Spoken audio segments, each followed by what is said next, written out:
Do you know why Jesus was crucified? In which way are you asking now? The biblical way. From like the King James Bible, like when you read the gospel. Do you know why he was even sacrificed? Well, even the word sacrifice, see, this is where this might be where we diverge. Yeah, absolutely. The idea of a sacrifice, this is a framing of something that happened. I believe that Jesus died on the cross to say, I am with you. Look, I know who I am, and I can even face death unafraid. Yeah. And he was saying, I'm also involved in your suffering. Jesus on the cross is the big me too. I'm with you. When you're suffering, I'm suffering with you. I'm not on a cloud. I'm here in the dirt, in the mud, and I'm bleeding. And my mother is crying. I'm in this with you. To quote Richard Rohr, Jesus didn't die. This is my theology. Jesus didn't die to change God's mind about us. Like that was our idea. We'll kill a lamb because God hates us. We'll kill something we love to change his mind. That's what we superimposed on the story of Jesus. I don't think that's what happened. I think that's what got added to the story. And that's why I keep the gospel to what Jesus said, not to how it was interpreted after the fact. Fair. When from a very guilt and fearful place, people were like, yeah, he died, but he died because we're bad. When you look at the gospel, what I consider the gospel, Jesus' words, we're looking at Matthew, Mark, Luke, John, he says, the prodigal son remembered who his father was and he went home. And I think that's all we need to do for saving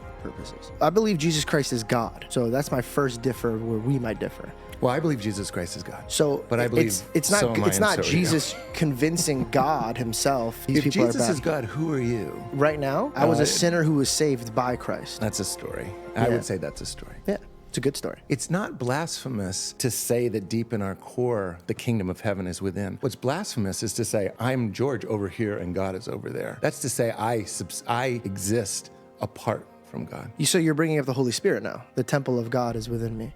No. But that's what you're bringing up awareness, what's animating you right now. We could call it the Holy Spirit if you want. Okay.